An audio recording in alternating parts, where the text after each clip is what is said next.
to enlighten us on Sri Brihad Bhagavatamrta. So today is the 38th session of Book 2. So thank you so much, Mataji, for giving your valuable association and time. Now I would like to hand over the call to you, Mataji. Thank you so much. Hare Krishna. Thank you so much, Bhakti Madhvi Mataji, and thanks to all the devotees who chanted so beautifully. Hare Krishna. So now we are continuing our session on Sri Brihad Bhagavatamrta. This is Book 2, and today's session number 38. Book 2 deals with the journey of Gopakumar all the way to Goloka Vrindavan. And we see at the end of Book 2 that not only Gopakumar reaches Goloka Vrindavan, but also Janasharma perfects his life. He is the Brahmin who travels all the way from Pragjotishpur to Mathura. He is identified as the Mathura Brahmin initially, and then his real identity is revealed towards the end of the book. So now we are at a point where Parikshit Maharaj is further telling Uttara about the various references in different scriptures describing the glories of Sri Vrindavan Dham. So we'll start with the prayers. Om Namo Bhagavate Vasudevaya. Om Namo Bhagavate Vasudevaya. Om Namo Bhagavate Vasudevaya. Om Ajnanatimirandhasya Jnananjana Shalakaya Chakshurunmilitam Yena Tasmai Shri Gurave Namaha. Mokam Karoti Vachalam Pangum Langayati Girim Yat Kripatamaham Bande Shri Gurum Deenatarinam. Nama Om Vishnu Padaya Krishna Preshthaya Bhutale Srimati Radhanath Swamin Tinamini. Nama Om Vishnu Padaya Krishna Preshthaya Bhutale Srimati Bhaktivedanta Swamin Tinamini. Namaste Saraswati Deve Gauravani Pracharini Nirvisesha Shunyavadi Paschayate Shatarini. Jai Shri Krishna Chaitanya Prabhu Nityananda Shri Advaita Gadadhara Shri Vasadi Gaura Bhakta Vrinda. Hare Krishna Krishna Krishna Hare Hare Hare Rama Rama Rama Hare Hare Krishna. So as mentioned, we are in the book 2 of Sri Brihad Bhagavatamrta. Brihad Bhagavatamrta was authored by Srila Sanatana Goswami. So we pay our respects to Srila Sanatana Goswami. All glories to Srila Sanatana Goswami for compiling such a wonderful book. And my respectful obeisances to all the Vaishnavas on the call. Vancha kalpatarubhyascha kripa sindhubhyaivacha patitanam pavanebhyo vaishnavebhyo namo namaha. Hare Krishna. So in some of the previous sessions, that was the session that we had last week and before that, we have seen about the glories of Rajabhumi and the glories of the Vrajavasis as recounted in the different prayers in the Bhagavatam. So first we heard from the Mathuravasis, the ladies who were there in the arena of the gambling arena where Mushtika Chanura were confronting Krishna and Balaram. We saw what the ladies felt about the glories of Vrindavan. And then we saw 10 different verses from the Srimad Bhagavatam, from the prayers of Lord Brahma, how Brahma glorified the residents of Vrindavan as well as the beauty of Vrindavan. So this happened right after the Brahma Vimohan Leela. So after he saw that Krishna had become the cowherd boys and the calves, he came and asked for apologies, and then he began to glorify them. So we saw some 10 verses in our previous session. And now continuing on the same lines, Parikshit Maharaj, he continues to quote a few more beautiful verses from the Srimad Bhagavatam that describe the beauty of Sri Vrindavan Dham. So the first verse he starts off with after the Brahma Vimohan pastime, after the prayers of Lord Brahma, is he quotes a very beautiful verse from the 10th canto, chapter 15, verse number 8. And the verse is like this: the earth has now become most fortunate because you have touched her grass and bushes with your feet and her trees and creepers with your fingernails. And because you have graced her rivers, mountains, birds and animals with your merciful glances. Above all, you have embraced the cowherd women with your 2 arms, a favor hankered after by the goddess of fortune herself. This is Srimad Bhagavatam, Canto 10, Chapter 15 and verse 8. And interestingly, this verse in the Bhagavatam was spoken by Sri Krishna to Balaram. So Parikshit Maharaj, he recites this verse from Bhagavatam, which was spoken by Krishna to his dear brother Balaram in the forests of Vrindavan. Here, Krishna, he praises Balaram as the most glorious person. And he takes great pleasure to describe the different qualities of the people in Vrindavan. So because he is very eager to say something about the excellent life in Vrindavan, and at the same time, he is very reluctant to praise himself. Krishna is very reluctant to praise himself openly. So he decided to direct his comments towards Balaram. So it was also in a way that he was showing respects to his elder brother Balaram and setting a good example. But we can understand that everything that Krishna was telling about his elder brother actually is applicable to Krishna himself. So all these verses about how Balaram's presence has made the land of Vrindavan very glorious. Actually, it is a meaning that Krishna's presence along with Balaram has actually made this land of Vrindavan very, very glorious. And Krishna has bestowed his mercy on the land of Vrindavan and all the residents of Vrindavan. So when he says in this verse that the earth has become the most fortunate, so when he says that, we should understand that actually this earth has been engaged in the service of the Supreme Personality of Godhead since time immemorial. Since time immemorial, in various incarnations, so many of these incarnations have actually bestowed their mercy on earth. The famous is the Varaha Avatara, where the Lord, who came in the form of a Varaha or a boar, he lifted the earth on top of his tusks. So at that time, the earth became very fortunate because of her contact with Lord Varahadev. And besides that, we all know that Sesha, he holds up the entire Bhumandala with his thousands of hoots. So definitely the earth is very, very fortunate to have Sesha holding her up. And not only that, we also hear so many other incarnations, like empowered incarnations, like Prithu Maharaj, who leveled the earth and bestowed his mercy on earth. So like this, the earth has always had some sort of association with the Supreme Lord, and she has been very, very fortunate because of the association of the Lord. So, but however, now we see the Supreme Lord Krishna in his original form. He has appeared and he is walking on Mother Bhumi, on Mother Earth. So what fortune Mother Earth has now acquired, especially in this land of Rajabhumi, where Krishna is walking barefoot on her surface. I'm also very inspired to say about how we heard how Hari Suri from the classes of Hari Pasha Prabhu, how he was talking about how the earth became very, very fortunate because Krishna, when he was crawling, he was patting the earth with his hands. So like that, in the presence of Krishna, who's the Supreme Personality of Godhead, the earth has become dhanya, meaning she's become very, very fortunate. This verse says she's become very dhanya. Now in Sanskrit, dhanya means fortunate, but it is coming from the root word dhana. Dhana means fortune. So when there is a lot of fortune, one becomes very fortunate. When there is dhana, the earth becomes dhanya. Right? So that is the root word. Just like how even in the English language, it is actually the same. When one has a lot of fortune, he's considered fortunate. So that means we are saying that the earth is having a lot of dhana, and therefore she has become fortunate in the presence of Krishna. The earth has a lot of fortune and hence become fortunate, or the earth has acquired a lot of dhana at this point of time, and therefore this earth has become dhanya. So now what is this dhana that the earth has acquired in the presence of Krishna? The dhana that the earth has acquired in the presence of Krishna is the dhana, which is the highest dharma, which is prema bhakti.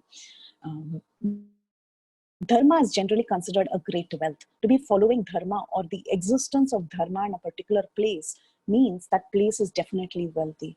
But then what is the highest dharma that can be applicable in any place?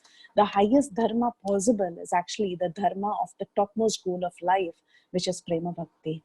Now, in the presence of Krishna, when Krishna appeared in Rajabhumi, the earth, it gained its greatest opulence or greatest dhana of pure love of God that was abundantly present when Krishna was present in Rajabhumi. So therefore, the earth became filled with prema bhakti and became the most fortunate.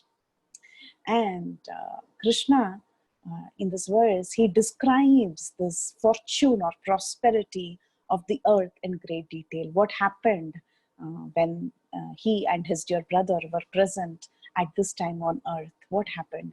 The plants, the bushes, the grass, they all became very, very fortunate, and they became more fortunate than the plants and trees present in Swarga and the higher planetary systems where the Lord is also present. So we have seen throughout the Brihad Bhagavatamrta about the presence of the Lord in various higher planets as well.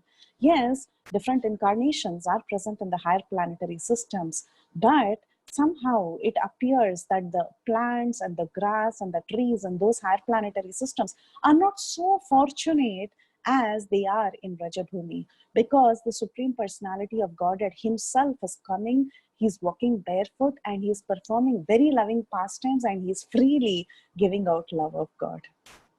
So therefore, Vrindavan is in fact the most fortunate. The grass, the trees, and the vegetation in Vrindavan is the most fortunate.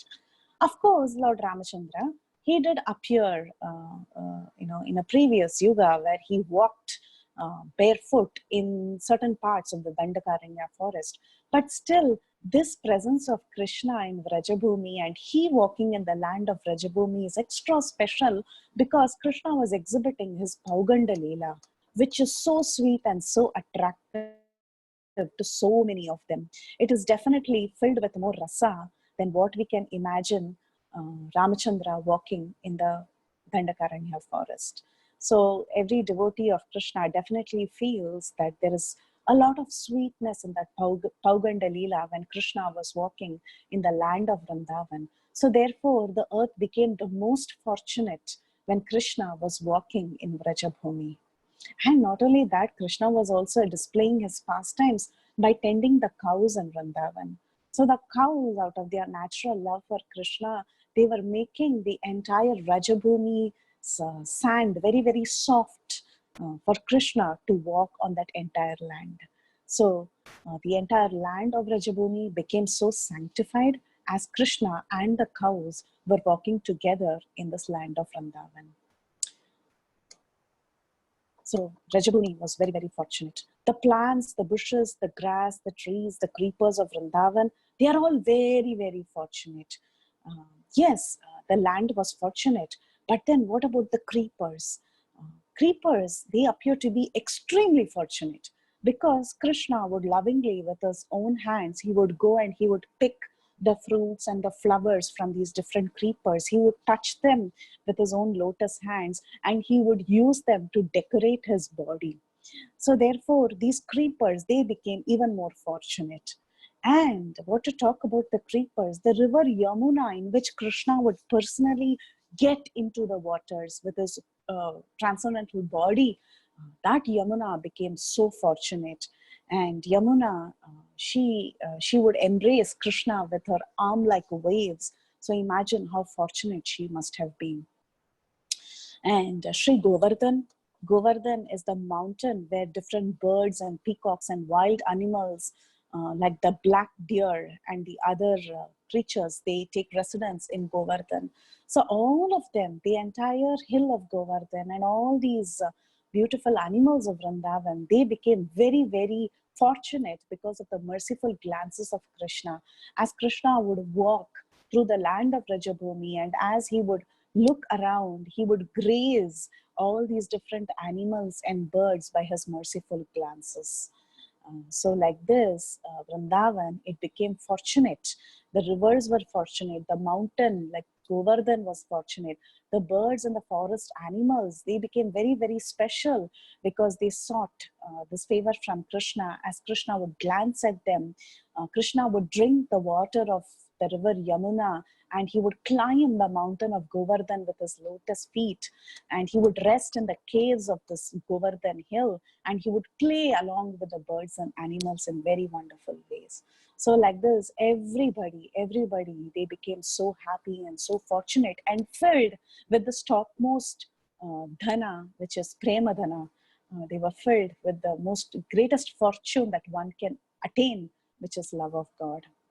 And talking about Yamuna and Govardhan, Yamuna is considered as the best of the rivers that can ever be seen, because she got the personal association of Krishna. Krishna would get into the Yamuna. He would personally get inside the waters of Yamuna. And of course, the greatest of all mountains, which is Giriraj Govardhan, he was the foremost servant of Lord Hari. He is the foremost servant of Lord Hari. Because of the association of Govardhan and Yamuna, the other rivers, they also became fortunate, because Sajati fortune, because they were also rivers. They thought, oh, my relative is so fortunate. So because of my relative, the river Yamuna, even I have become fortunate. Similarly, the other mountains were thinking, because of Giriraj's relationship with Krishna, even we have become fortunate because we are related to Giriraj. So like this, just with his merciful glance and his merciful presence, everybody on earth, they became fortunate. Krishna, he would very personally associate with the birds and the animals of Vrindavan. He would call out to them, he would touch them, he would pick up their feathers like the peacocks. He would pick up their feathers, and then he would grace his headdress. That is, he would put peacock feathers on his turban, and he would give them a lot of special mercy. These animals and birds, he would lovingly pat them. He would take the cows to the rivers to quench their thirst. He would play with these animals. So like this, Krishna was giving so much of his personal association to these deers and peacocks and other parrots and other animals in Vrindavan with his gentle dealings. Krishna, with his feet, he would touch the creepers he would touch the grass in Vraja. But actually, not only did the little creepers that were present on the surface of the earth and the grass that was growing on earth getting the touch of Krishna, but the land of Rajabhumi herself, the Bhumi herself, she was so graced with the beautiful marks of Krishna's lotus imprints. That was such a wonderful thing. Krishna's feet especially belongs to the earth. He would mark the entire Rajabhumi with his beautiful lotus feet that had special marks. And in fact, we see even in the Kaliya pastime, we were hearing recently how the residents of Vrindavan, just by following the footprints of Krishna in Vrajabhumi, they could actually go to the lake or go to the little tatak or pond where Kaliya was present. They could understand that Krishna was in great danger just by seeing the footsteps, markings of the footsteps of Sri Krishna, and they could follow him and they could reach that place.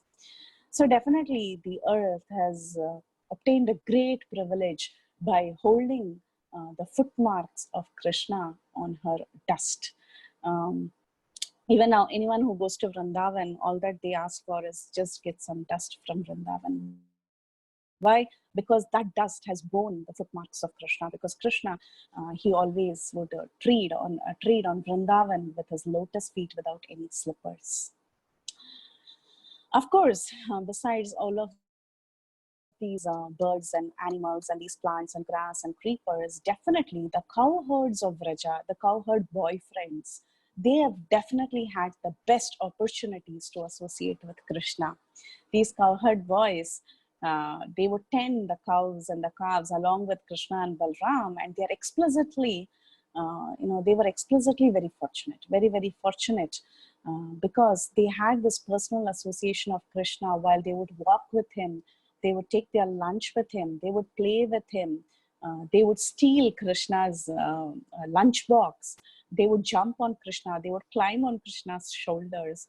So definitely these cowherd boys are extremely, extremely fortunate. But the most fortunate of all is, of course, the gopis of Vrindavan. The gopis of Vrindavan, their hearts are always drenched with the love of Krishna. Here in this verse, we saw that explicitly the gopis are mentioned. The gopis of Vrindavan alone are mentioned because these gopis of Vrindavan, they got the utmost favor of the embrace of Krishna. Krishna's long serpentine arms used to embrace these gopis of Vrindavan. They were actually the most fortunate who received this personal, heartfelt embrace of Krishna. So they were, in fact, the most favored devotees. So I'll read this verse again, and so that we can just, kind of revise what exactly was told in this verse. Just the translation I'll read again, so that you can connect back to the description, to the translation of the verse. It says, "This earth has now become most fortunate because you have touched her grass and bushes with your feet and her trees and creepers with your fingernails, and because you have grazed her rivers, mountains, birds, and animals with your merciful glances. Above all, you embrace the cowherd women between your two arms, a favor hankered after by the goddess of fortune herself." So very, very beautiful verse, and Sanatan Goswami has described it in great detail as to what every sentence of this verse means. And so Parikshit Maharaj, he was relishing this verse so much, and he was taking on the mood of the Vrajavasis, and he was thinking how fortunate they are as he was reciting this very, very beautiful verse. Then he went on to recite another beautiful verse from Srimad Bhagavatam. This is Canto 10, Chapter 21, verse number 10. The translation of the verse is, "O friend, Vrindavan is spreading the glory of the earth, having obtained the treasure of the lotus feet of Krishna, the son of Devaki." I'll repeat again. This verse is Bhagavatam, Canto 10, Chapter 21, verse number 10.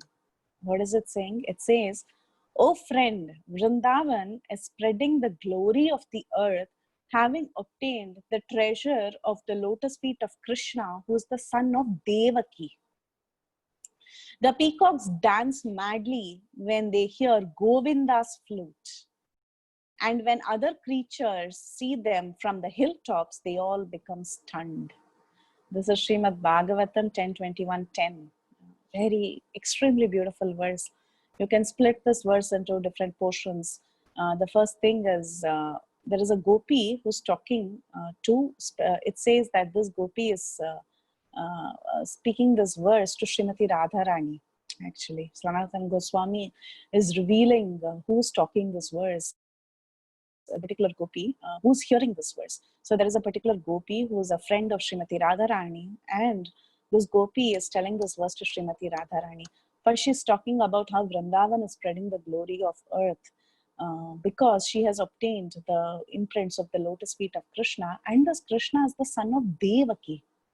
And the gopi goes on to talk about the peacock's madness as they are hearing Govinda's flute, specifically Govinda's flute, and the other creatures who are present in Vrindavan, as they are seeing and hearing this flute from the hilltops of Govardhan, they are all becoming stunned.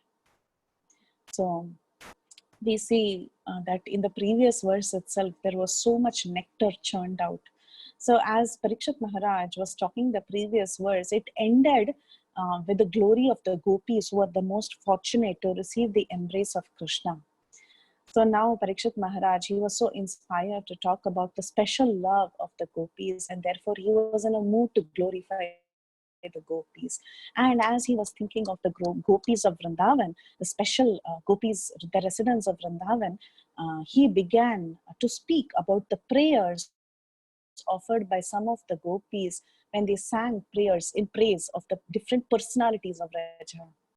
Even the gopis, they were inspired to talk about Vrindavan and Vrindavan's residents, the great fortune obtained by both the land of Vrindavan and the different residents of Vrindavan. So one of the gopis in this verse, she tells Srimati Radharani that this Vrindavan has made the entire earth become so glorious, and this entire earth has become more glorious than the heaven or any other planetary system. Because Krishna, by marking this Vrindavan with his unique auspicious footprints, he has bestowed upon every creature in Vrindavan all goals of life, especially pure devotion to him. And Krishna has marked Vrindavan not with his shoes, but with his bare feet, his tender lotus feet. Despite Vrindavan being strewn with so many pebbles and thorns, still the ground of Vrindavan is so lucky because it is touched by the soft, very, very soft lotus-like feet of Krishna. Vrindavan has become so fortunate.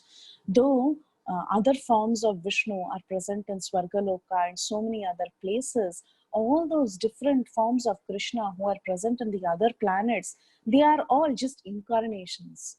But however, the avatari himself, Devaki Nandana, that Devaki Putra, the avatari himself, has come and he's landed on Vrindavan.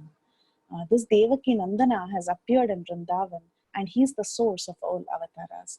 So why is it specially mentioned as Devaki Nandana is present here? Because at this point in time, this is all Vrindavan Leela.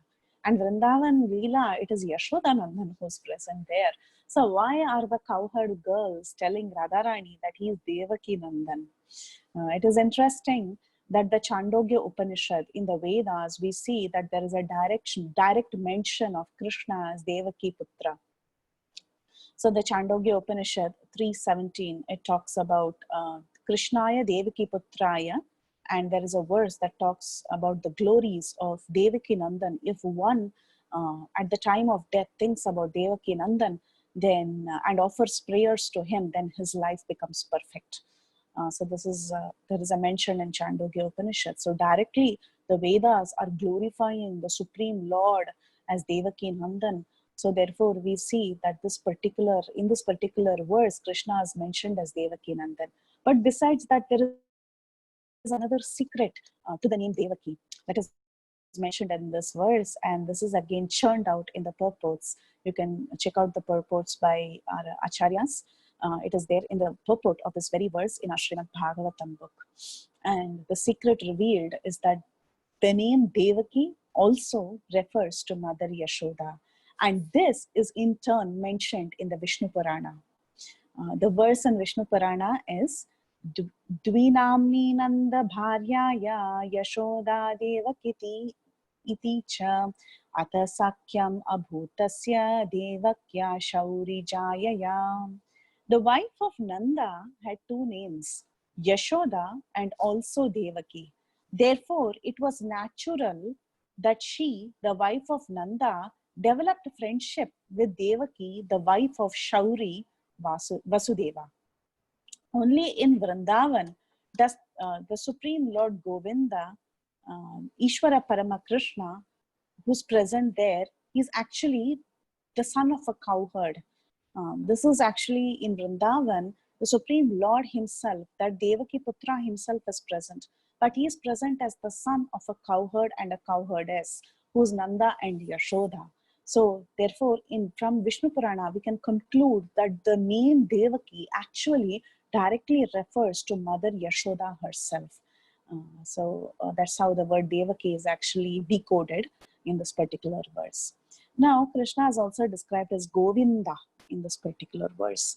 Why is he called as Govinda? Because he's the Supreme Person, and the Supreme Person is described as Govinda, the one who tends cows in the land of Vrindavan. We all know Ishvara Parama Krishna Sachidananda Vigraha, Anadir Adir Govinda Sarva Karana Karanam. The source of everyone is this cowherd boy Govinda. And how does this cowherd boy appear? The Supreme Personality of Godhead who's walking in this land of Rajabhumi. He wears a peacock feather. He wears gunja berries on his head. He decorates himself with a garland of kadamba flowers and other forest ornaments. And in his hand, he holds the most beautiful flute. So this is the beauty of the Lord Govinda who is present in Vrindavan. So, and when Govinda is playing his transcendental flute, what is happening? As soon as the peacocks in Vrindavan hear the music of the flute from Govinda's lips, they begin to dance. And seeing the peacock dancing, all other living beings who are gathered on top of the peaks of the hills like Govardhan, they stop whatever they are doing and they just stand there still like statues because they are stunned in ecstasy. So like this, Vrindavan, it has the special feature that it makes this entire earth get captivated because of the residents of Vrindavan. The rest of the earth also becomes very, very fortunate, and they become more glorious than any other realm, and even more glorious than even Vaikuntha, which is the spiritual world. So as soon as the peacocks drink with their ears a few drops of nectar that is coming from Krishna's distant flute, they simply burst into a wild dancing. The sound of Krishna's flute, it has the mystic power to enchant the peacocks and make them dance in intoxication. There is a very powerful mantra that is produced that has peculiar effects from that flute that enchants the entire land of Vrindavan. And the peacocks, they are the first to respond to it.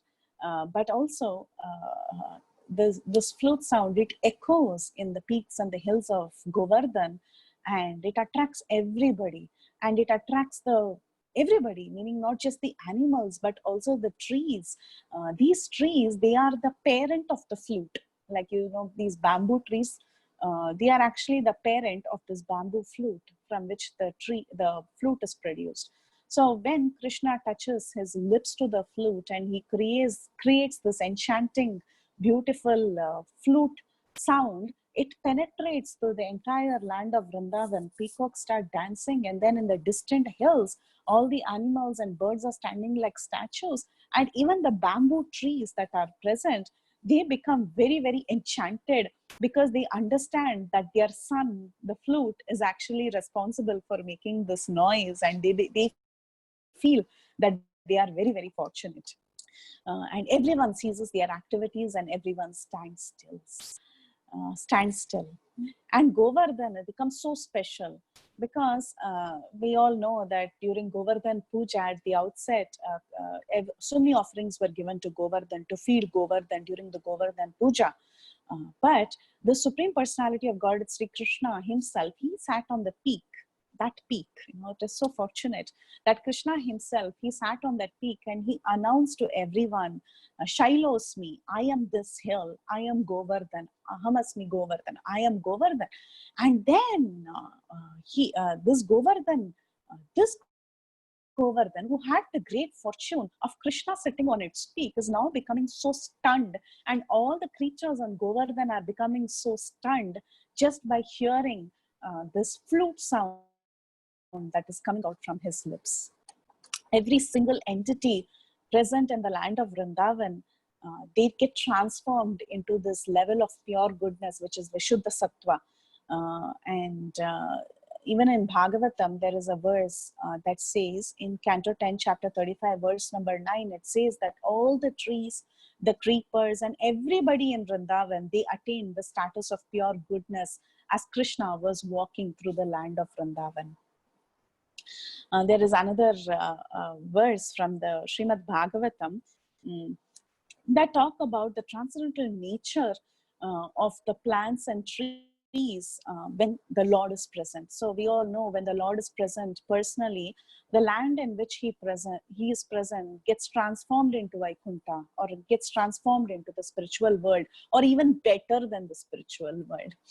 So in Bhagavatam, Canto 2, chapter 9, verse number 10, there is a beautiful verse that describes about the transcendental qualities of the residents and transcendental qualities of the different living entities in the spiritual world in Vaikuntha.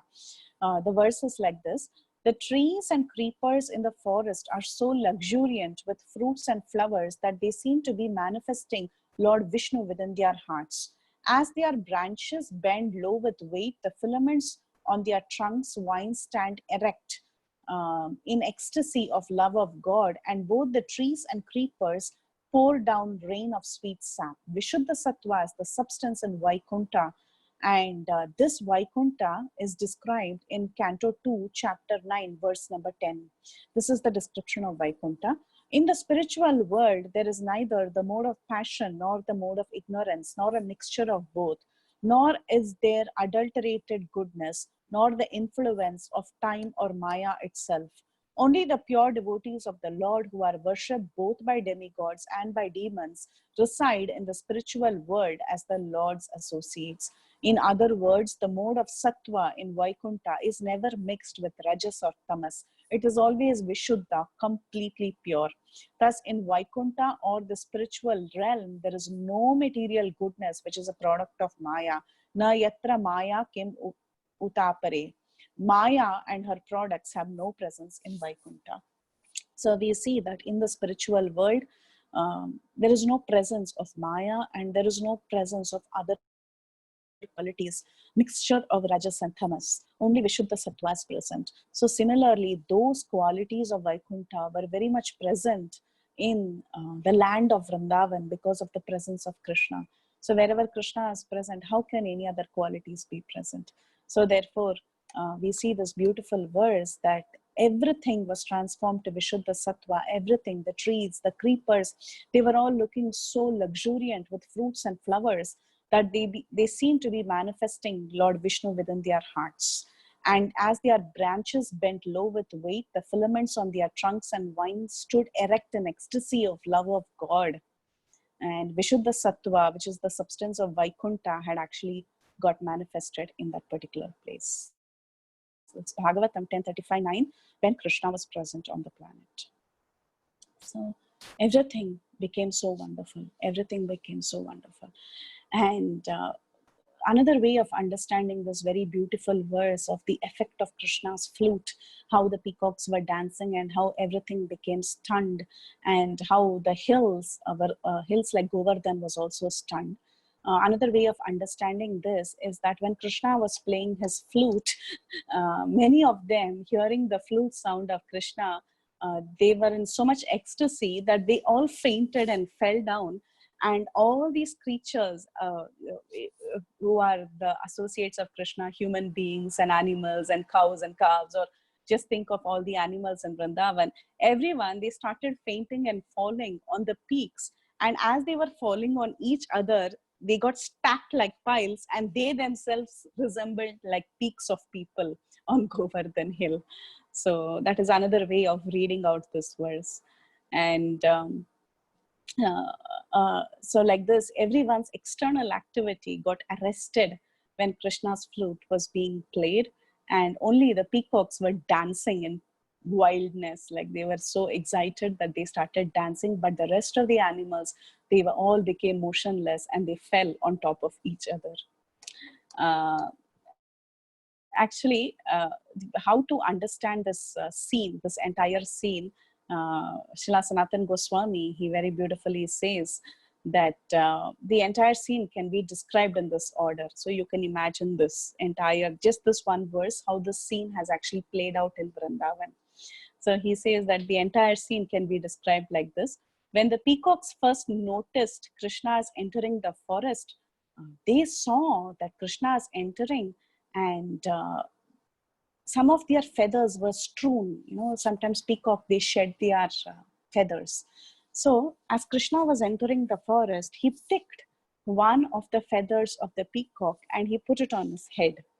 So now when they saw that Krishna has taken their feathers, they became mad with joy. And Krishna, he started playing his flute.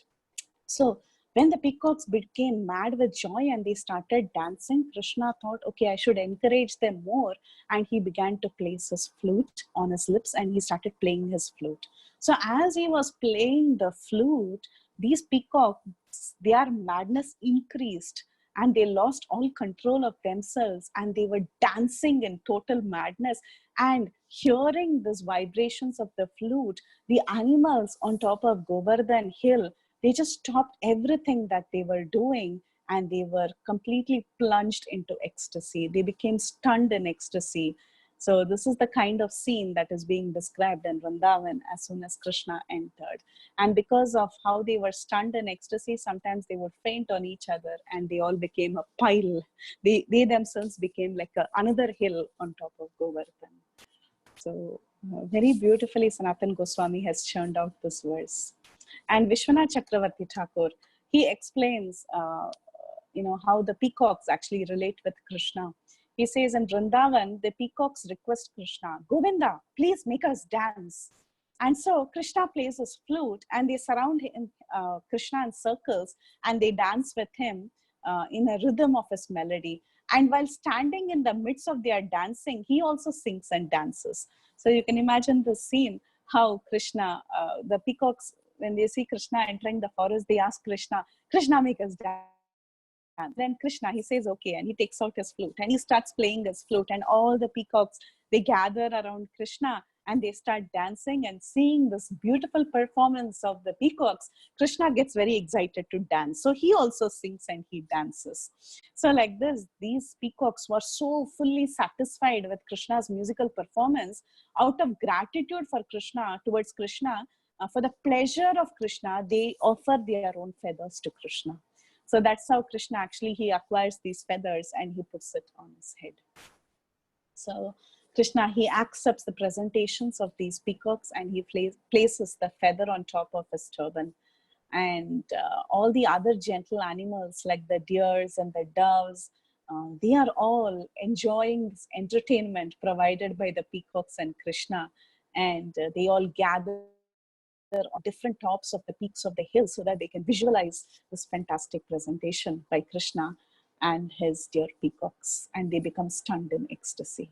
So just one verse, so many ways of reading and so many ways of relishing by our acharyas. Then we'll move on to the next verse that Parikshit Maharaj quotes. So Parikshit Maharaj, he quotes another very beautiful verse. This is from Canto 10, chapter 21, verse number 18. He says, of all the devotees, this Govardhan hill is the best. Oh my friends, this hill supplies Krishna and Balaram along with their cows and cowherd friends with all kinds of necessities. Water for drinking, very soft grass, caves, fruits, flowers, and vegetables. In this way, the hill offers respects to the Lord. Being touched by the lotus feet of Krishna and Balaram, Govardhan appears very jubilant. Parikshit Maharaj, he cites this verse praising Govardhan hill because you see towards the end of the previous verse, he was reminded of Govardhan hill. So now he begins to glorify Govardhan hill in great detail. And this is a verse from the Srimad Bhagavatam 10:21-18. And this verse in the Bhagavatam was spoken by one of the other gopis. She was addressing the rest of her girlfriends with an expression of both joy and amazement. She was telling how this hill Govardhan is certainly the best of all the servants of Krishna. They're specifically saying this Govardhan is the servant of Lord Hari. Why Hari? Why are they calling Krishna as Hari? Because Krishna was stealing away everyone's heart in Vrindavan. So therefore, the gopis are telling this Govardhan is the best of the servants of Lord Hari. That's why another name of Govardhan is Haridasa Varya, the best of the servants of Lord Hari, Haridasa Varya. So he's the topmost of all the servants.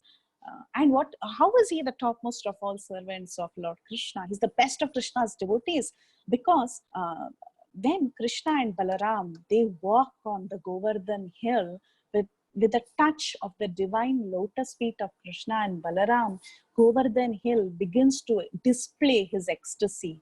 And what is the ecstasy that he is displaying on his body? The ecstasy that Govardhan is displaying on his body is the different grasses that are growing on Govardhan. These all look like bodily hair that stand in horripilation, right? Like when we all have horripilations, we have these bodily hair that stands erect. So like that for Govardhan, he's exhibiting his ecstasy by the grasses, the different grass that is there on the surface of Govardhan that stands erect when Krishna walks on the Govardhan hill. And not only is Krishna walking, Balaram is also walking. Krishna's entire entourage is walking along with his cows, buffaloes, and his cowherd friends. All of them, they are all walking on Govardhan hill, and Govardhan hill gives them all special pleasure. Govardhan hill is serving all of them. How is Govardhan hill serving all of them? Govardhan hill is providing water for everyone with the little waterfalls that Govardhan Hill has. Govardhan Hill is providing honey, different honeycombs in the various trees. Govardhan Hill is providing them with nice, fruit juices from the different nice fruits and flowers that is there. So like this, Govardhan is also providing Krishna and his dear cowherd friends lot of soft grass that can serve as bed for Krishna. So many fresh fruits and flowers that is there in season. He's also got several caves. Govardhan has so many caves where Krishna and Balram and his friends can go and rest. And then he provides within the caves, there are so many stones that act like lamps and mirrors made of jewels. And he gives various root vegetables for Krishna so that the boys, the cowherd boys and Krishna can get into the cave and then relish these root vegetables.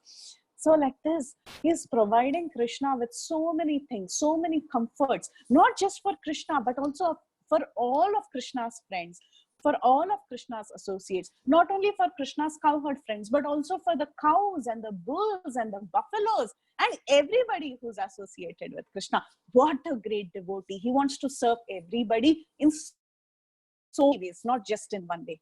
So like this Gopi, she's describing Govardhan Hill as the best of Krishna's servants. So like this, she talks about Govardhan Hill and she tells her dear girlfriends, she calls them abalaha, feeble girls, meaning these gopis, they are not able to serve like Govardhan Hill.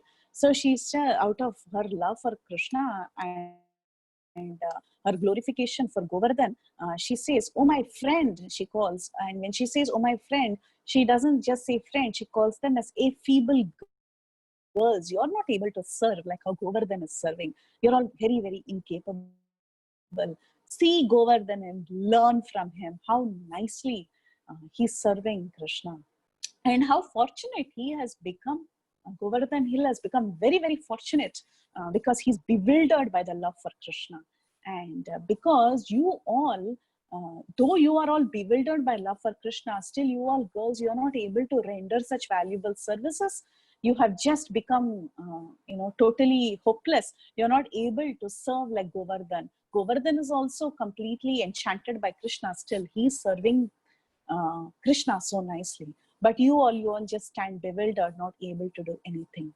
Govardhan has become delighted by the two lotus feet of Krishna, because whenever Krishna walks on Govardhan Hill, he touches the stones on the surface. And as he's touching these shilas, Govardhan shilas, with his lotus-like feet, immediately these stones, they melt and they become very, very soft, like soft churned butter. And sometimes they become very, very warm, trying to give Krishna some warmth. Sometimes they become very cool, because if the season is very hot, they want to make sure that wherever Krishna places his feet, there is some coolness, and Krishna's feet doesn't get burnt by walking on the Govardhan Hill. So like this, Govardhan, he even adjusts temperature, making sure that Krishna's experience trading on Govardhan is very, very pleasant.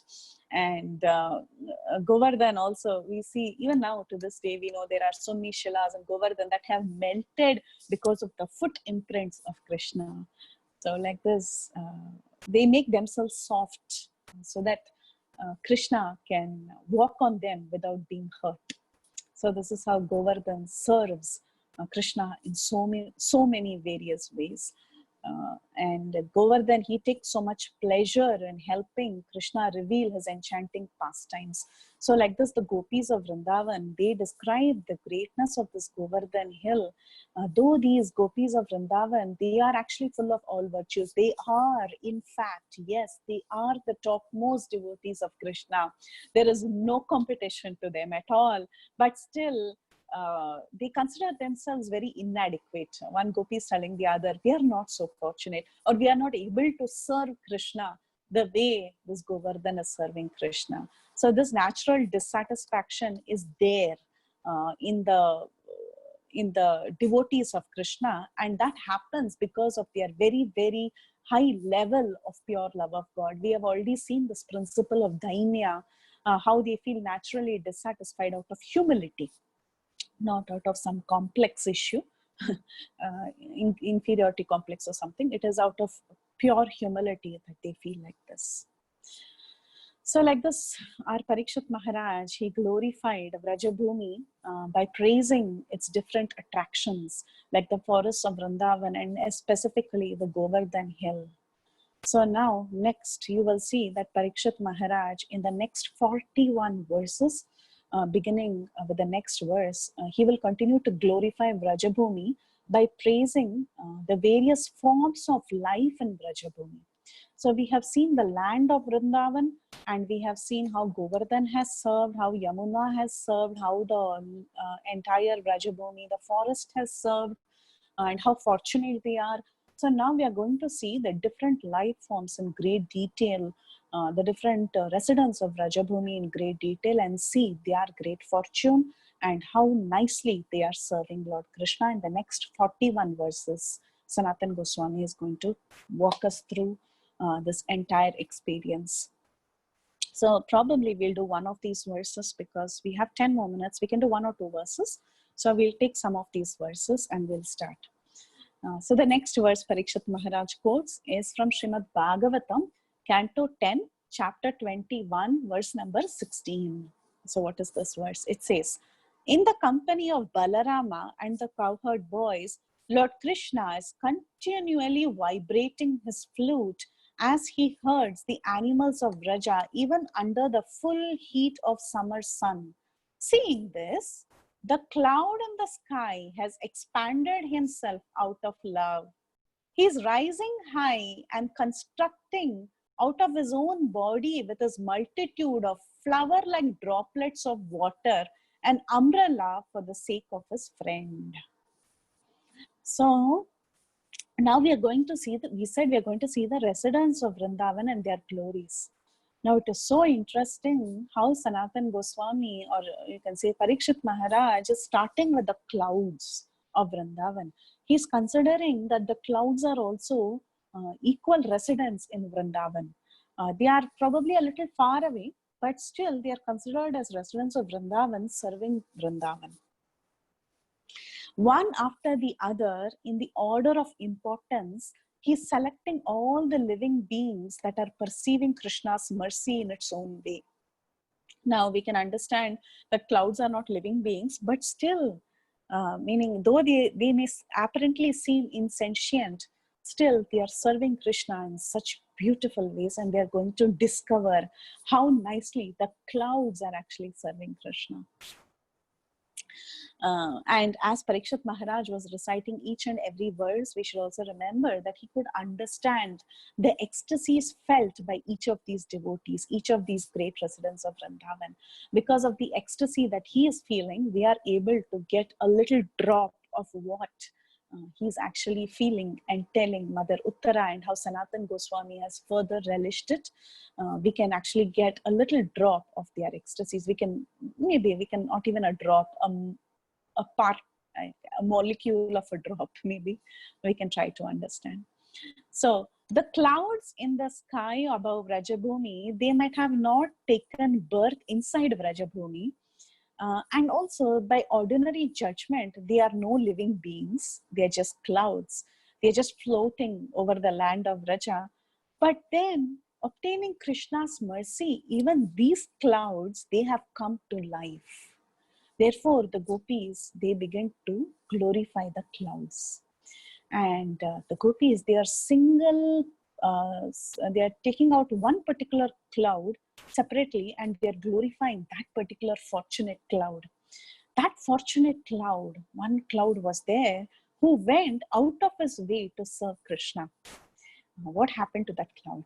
So that cloud, once he saw Krishna and Balram, and he saw that Krishna and Balram and their cowherd friends, with their countless cows and buffaloes and other animals, they went into Vrajabhumi in the hot summer sun.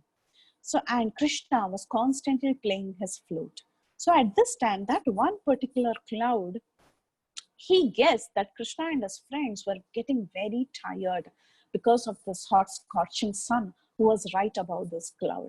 So what this cloud did was, he placed himself just above the spot where the boys gathered at midday. So the boys were all gathering at one place, and the cloud very intelligently, very quickly, he moved right on top of these boys so that he could protect and he could give shade to these boys who were taking Krishna's company in the forests of Vrindavan. He made sure that the entire spot where Krishna and his friends were present became very, very cool, and and they were all feeling somewhat very pleasant. And he rumbled, this cloud, he rumbled with a gentle thunder, like as if his voice was ecstatically choking in his throat. And right after that, he started sprinkling fine drops of rain, as if he was shedding tears of joy. So first, he carefully made his move.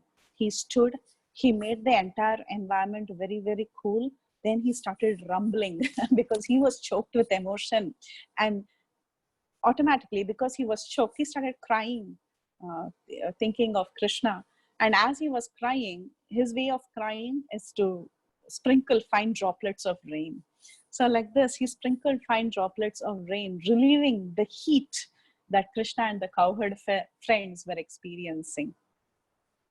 And because of this very pleasant atmosphere, everyone was so pleased, so much so that even the cows also, they felt very jolly and very happy. So they took this advantage and they went around eating very nice soft grass. It was very pleasant for them. So they were enjoying the soft, luxurious grass with this little sprinkling of water from the cloud. And this cloud, he became more ecstatic, seeing that the cows had become so happy and Krishna had become so happy. So the cloud started increasing his ecstasy. As he was watching Krishna, he became bigger and bigger and bigger because he was filled with love, right? When you're filled with love, you feel like you have become very big, you become very fat, you tend to eat more and you become very fat when you're very happy. So like this, the cloud, he started increasing in size because of the ecstasy that he was feeling. And he became bigger and bigger. And he became so absorbed in thinking about how he could become of more service, not only to Krishna, but to all the associates of Krishna. So he was thinking in terms of general welfare of everybody. So as soon as a person he feels that he could take care of Krishna, immediately this cloud, he thinks that everyone around Krishna should also be taken well care of. So he thought, if I just serve Krishna and this little spot, it is not enough. So he began becoming bigger and bigger so that everybody could be shaded, not only Krishna. And like a huge umbrella, like you have seen droplets of water that come out, like sprinkles that come out. So like that, he started shading Krishna, and he was pouring down cooling soft rain, not like very heavy rain, but it was like little sprinkles of rain here and there, so that everyone could feel good and happy and pleasant under that scorching sun. So he was removing the effect of that scorching sun like this. So these clouds, raindrops in Sanskrit, they are called as Megha Pushpa. Megha is cloud and Pushpa is flowers. So when you have a little drizzling, it is called as Megha Pushpa. So like this, the boys and Krishna, all of them, they were experiencing this Megha Pushpa at that time because of the mercy of this particular cloud. Another way of reading this word Megha Pushpa is to think that actually the cloud, in his ecstasy, he literally showered flowers. He literally not only showered droplets, but he also showered flowers on the cowherd boys and Krishna, because he wanted to serve all of them who were present with Krishna. So like this, the cloud, he gave special pleasure to Krishna, very, very special pleasure to Krishna. And not only was he serving Krishna and Balram, but he was serving all the cowherds, all the cows, and all other animals. So like this gopi was speaking, and she was telling to her friends, she was telling, my dear girls, that cloud is very, very fortunate. But we are not so fortunate. In every respect, you see, our fate is just the opposite of his. When Krishna goes to tend his cows in the forest, we hardly have a chance to see him. We can hardly seen. But look at the fortune of the cloud, who's following him everywhere and who's becoming bigger and bigger to serve him and all his friends. We are so helpless. We don't know how to act. We are all useless. How can we do any practical service for Krishna like this cloud who's shading him from the noontime sun?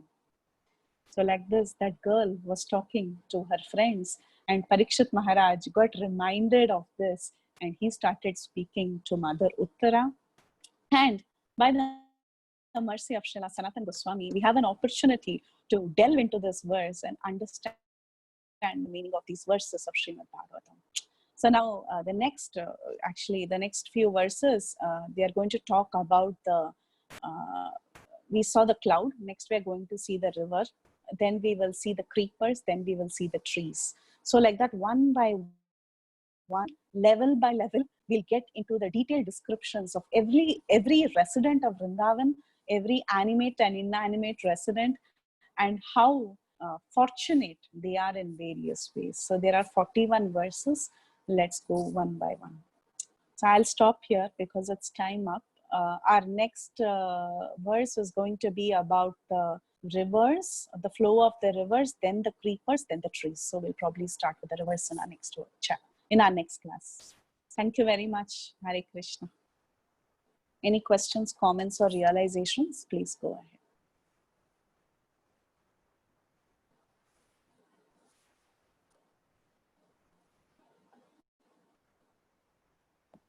Wonderful class, Mataji. So nice, the descriptions and the way you say, it's like really, we are transported to Vrindavan. Thank you so much. Thank you so much, Lalitangi Mataji. Thank you for your kind association. Thank you, Mataji. I agree with Lalitangi Gopi. Preethi Vilasini, when you explain the Shridham Vrindavan Leela, you just close the eyes and you feel all that Leelas, clouds, flowers, trees, Lord Krishna, Lord Balram, all gopis and goalas so nicely. Like before 15 years, we watched TV. That time the TV serial will be over when the climax. So nice time like that. When we are so eager that why you are complete class, why you are not going more leelas like that, Mataji. Koti Dandavat Pranam, Srila Prabhupada, Srila Gurudev Ki Jai. Thank you very much for your association.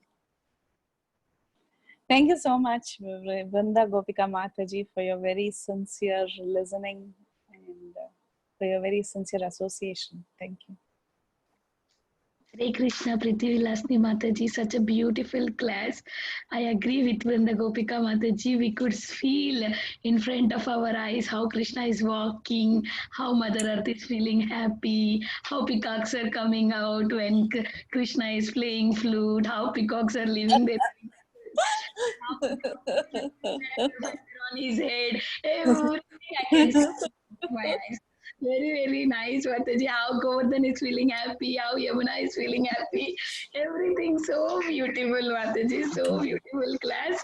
Very nice narration. Mataji, okay, if is possible, you can you describe? You are describing about Venu, right?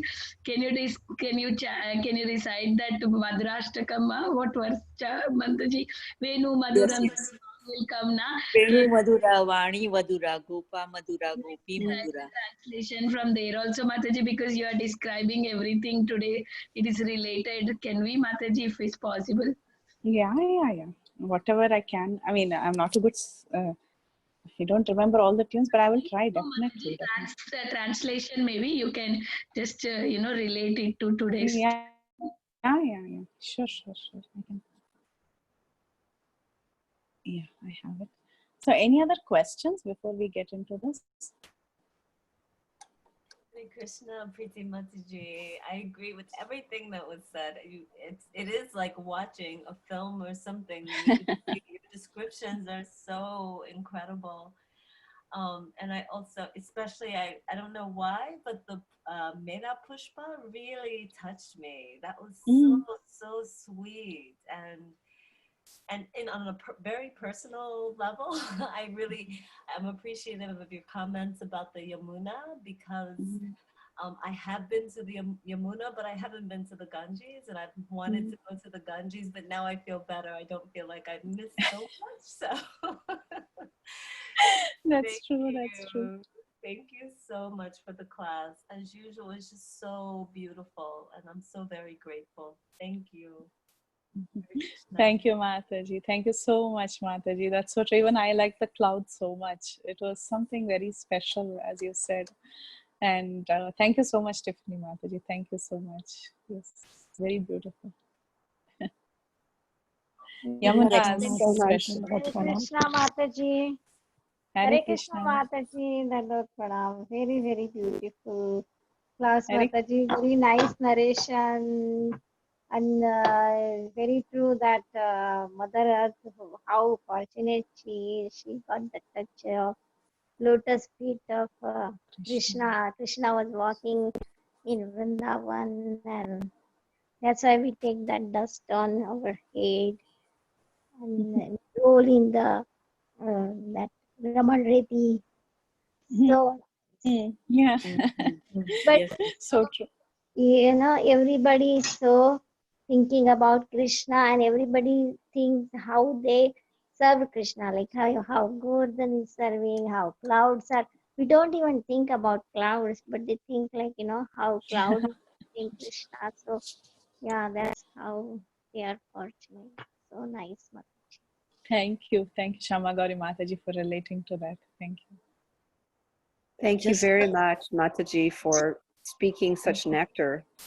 It was really it really came alive, just like one of the devotees said. It was just like seeing a film, because the way you described it was so nice. And also, this book is so important. Srila Prabhupada wrote in a purport in the Adi Lila Chaitanya Charitamrita that this book is very, very important for the devotees to read and study. So thank you all for speaking about this. I'm so grateful. Thank you so much, Mother Sacharya. Thank you so much for your association. It means a lot to us. Thank you. Thank you, Mataji. and you explained that earth is enjoying when the Lord Krishna is crawling.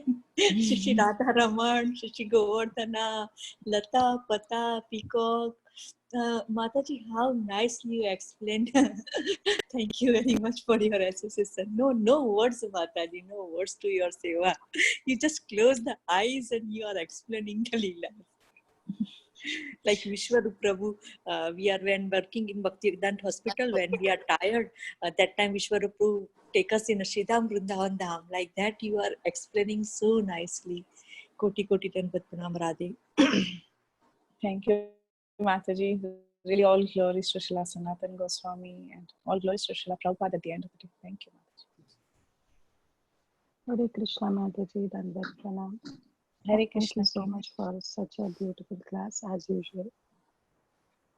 I was just reflecting on few points that Kambini was sharing the class, that how the clouds, and of course in the future you'll be telling about the rivers, the creepers, the trees, you know, they look like animate objects, but they are not, you know, sorry, inanimate object, right? Because everything in Vrindavan has life. Everything is a personality. How when Indra told the clouds to shower torrents of rain, so he was Samarthaka, right? So there is a personality behind everything. And I was reflecting that Krishna coming to Vrindavan is not an ordinary thing, especially in the Bhauma Vrindavan. It's just not ordinary. Like a few years back, when Barack Obama he visited India, the whole hotel, you know, was booked only for Barack Obama. You know, he came on his own jet. There were own security guards, and you know, in the whole hotel, they were all American bodyguards. And there, you know, though he was in India, but it was apparently as America, because everything was Americanized and everything was related to America. So similarly, you know, it took a couple of years for Barack Obama. It was a whole huge planning that went through a couple of years, that how, you know, he will go and which road he will go and who will escort him, and you know, it was a whole planning. Similarly, when Krishna was planning, it took 2 million years for it's explained. It took 2 million years that even Krishna decided that which grass and which tree will grow in Vrindavan. So apparently it looks like it's a Bauma Vrindavan, but no, it was all Krishna's arrangement, and the whole Vrindavan actually from Goloka came. That's why it was said that it is no difference between Golok and Gokul Vrindavan. Hari Bol. Yeah, and thank you for that covering the clouds part, that how when Krishna was being carried by Vasudev, you know, at that time even the clouds got ecstatic seeing Krishna took our color because he is known as Ghanshyam, and they started pouring rains after rains just to welcome Krishna. Hari Bol, that is beautiful. Hari Bol, thank you. And in Laghu Bhagavatamrta also, Rupa Goswami explains that another name of Mother Yashoda is Devaki, and that's why he's known as Devakyanam Putranam. But thank you, Mataji. Thank you for exporting us to Vrindavan. Thank you so much for all your efforts, for explaining it so beautifully. Hare Krishna. Thank you, Kirtida Sundari Mataji, and thank you for adding on to all that. I mean, so beautiful. I really loved it. Thank you. Thank you, Mataji.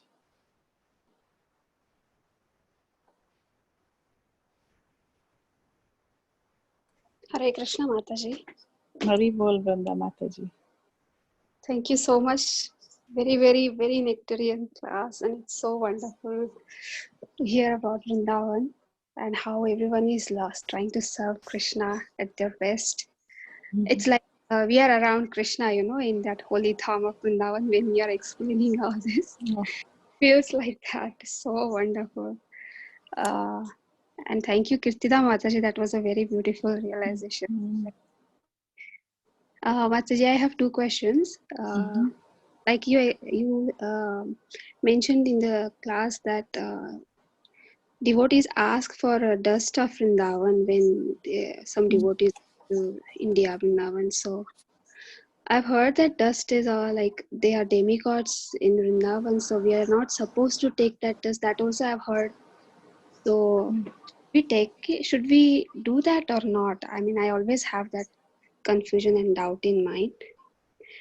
And another one is you said that Govardhan, Krishna himself in one of the verses says that Govardhan, I am the Govardhan here.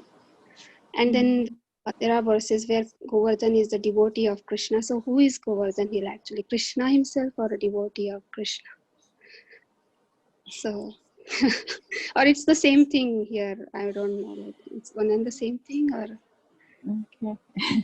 The first question was about taking the dust. Dust, I believe you can take, no problem. You do not pick shilas from Govardhan.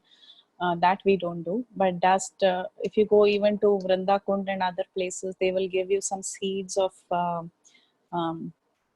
tulasi, and they will also give you some dust. So dust is not a problem. But definitely we don't pick shilas from Govardhan because that is Krishna himself. Then Govardhan is inconceivably both Krishna and his devotee himself. So it's inconceivable. Govardhan is also Krishna. He's also his greatest devotee. That's all the answer is. It's inconceivable, Okay. but that's how it works. Yeah. Okay, so it's both. Okay. It's both. Okay. Thank you, Mataji. Hare Krishna. Hare Krishna.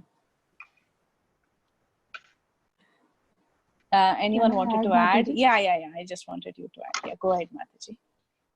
Yeah, I think so. Last year we gave the whole class on Govardhan, that how Govardhan is Krishna himself, and how Govardhan is also a devotee, as Srimati Radharani say, Haridasa Varya, right?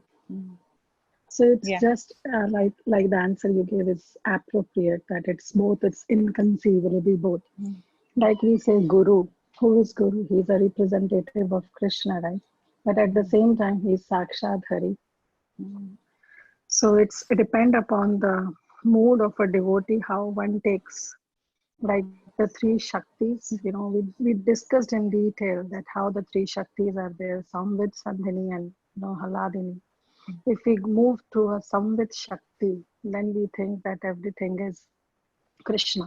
Even Guru Tattva is Krishna. But if we see through the eyes of Salvini, then we see everything as Balaram, because Krishna, Govardhan is Balaram also, right? Because abode of Krishna is Balaram.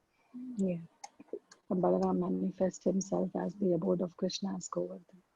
But if we see through the Ladini Shakti, then we see that everything is devotee of Krishna as Srimati Radharani. So it again depends upon the mood that the devotee approaches a personality. Just like Guru Tattva. Guru Tattva is at the same time he's Sakshat Hari, and at the same time he's the representative and dearmost servant of Srimati Radharani. Thank you. Beautiful. Thank you, Mataji, for adding. And I remember that class. Thank you so much. Thank you. Thank you, Mataji.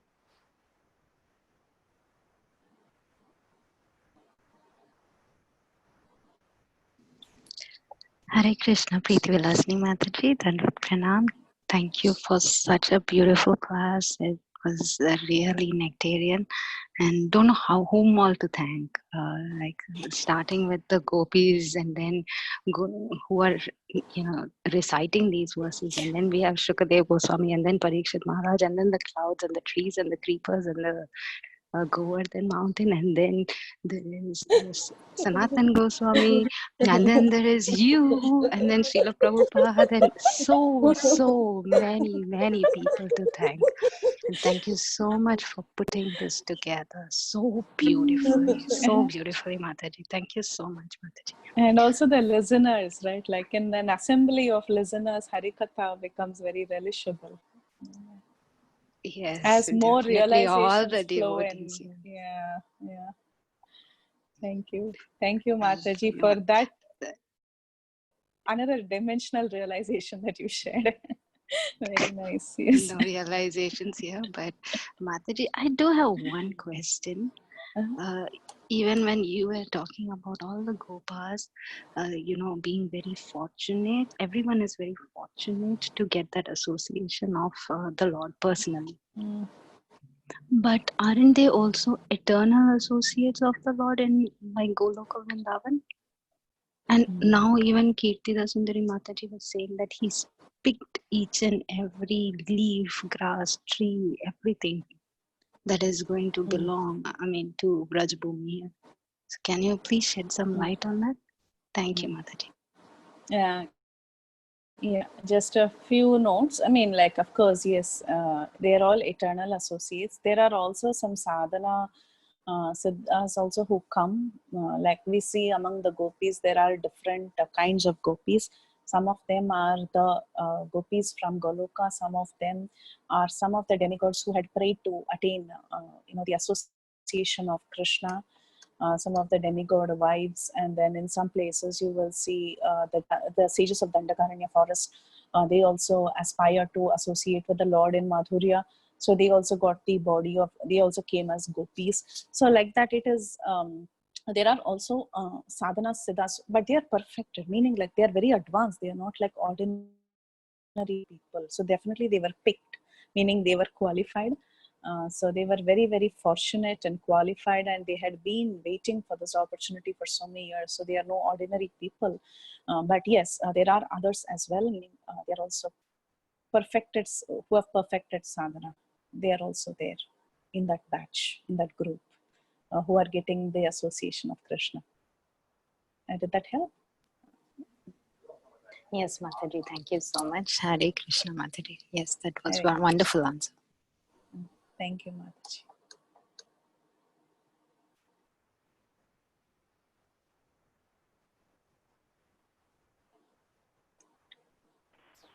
Hare Krishna Mataji, Dandavat Pranam. All glories to Guru and Gauranga. Mataji, wonderful class. Beautiful points that Acharyas have brought out. Especially like the Govardhan pastime, where the creepers that are standing on the Govardhan are like hands standing on the hairs erecting when you have the ecstatic mood. So really, horripilations. So thank you, Mataji. I mean, like that, each and everything that you brought about the peacock dancing, the feathers from the peacock, how Krishna, embraced them, and how fortunate are they? Each and every soul who's having the pastime with Krishna is, is definitely fortunate, Mataji. And we as listeners, we are also fortunate. Thank you so much, Mataji. Hare Krishna. Thank you, Radhika Mataji. Thank you so much.